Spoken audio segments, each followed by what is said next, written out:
دا د میدان وردګو ولایت چک ولسوالۍ روغتیایي مرکز دی چې کلونه وړاندې پکې کوچني عملیاتونه هم نشو ترسره کیدای.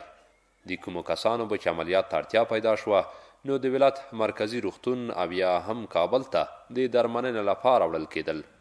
د روغتیایي وسایلو، متخصصو ډاکټرانو او حکومتونو د پاملرنې نشتون یاد روغتون په یو کوچني مشورتي مرکز بدل کړی و. دلته به یوازې د عادي ناروغیو درملنه کېده، خو د اسلامي امارت په راتګ سره اوس داسې نه ده. پرمختللو وسایلو په فعالېدو سره تېره ورځ د یاد روغتون متخصص ډاکټر وحید الله ثاقب په دغه روغتون کې د پښې مسوني ګردي د پیوند بریالی عملیات ترسره کړ. په هغه مریضانو کې چې د هغې سن د 40 کالونه پورته وي ښه آپشن د دې دپاره یا هغه بهترینه تداوي د دې مریض دپاره تبدیل د رس د فخذ دی یا د ګردي په اصطلاح.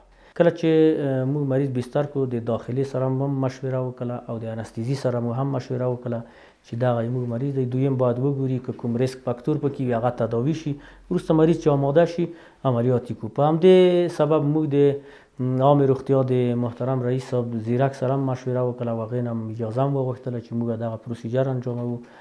نو بالاخره موږ پرون ورځ وروسته د کانسلټیشن د تکمیلېدو د معایناتو د تکمیلېدو نه دغه پروسیجر چې تقریبا 1.5 ساعت شاوخوا دوام وکړو ورته وکړلو او انشاءالله ډېر موفق و. نن موږ مریض متحرک کا یعنی موبایل هم کا مریض انشاءالله مشکل نه لرلو. نوموړی چې کلونه وړاندې د کابل طبي پوهنځي څخه فارغ او پروفیسور موسی وردګ سره څنګ په څنګ د هډوکو عملیاتونه ترسره کړي، اوس د چک روغتون بریالی متخصص ډاکټر دی.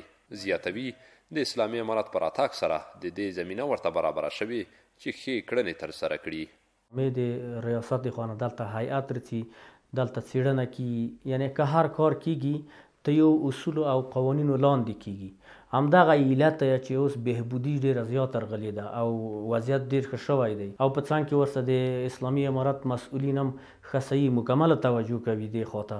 د یاد ولایت د عامې روغتیا ریاست مسؤلین وایي د دوی پاملرنه لرې پرتو سیمو ته ده او تل یې د خپلو ډاکټرانو ملاتړ کړی دی. د وزارت صحت مقام او د ولایت مقام د دوی په کمک او همکارۍ باندې موږ په دې توانېدلي یو تر څو قدري پرسونل متخصص پرسونل تشویق کړو تر څو د دوی دغه تخصصي زده کړو نه په لرو پرتو ولسوالیو کې ښه خدمت واخیستی شو. نو په همغه اساس باندې موږ په دې توانېدلي یو چې په لرو پرتو ولسوالیو کې په لوړه کچه غټ عملیاتونه ترسره کړو. د چک روغتون د 4 متخصصو ډاکټرانو ترڅنګ 2 تنه کارکوونکي لري چې په ورځني ډول تر 200 کسانو ناروغانو درملنه کوي او د میاشتې شاوخوا 10 بېلابېل عملیاتونه پکې ترسره کیږي.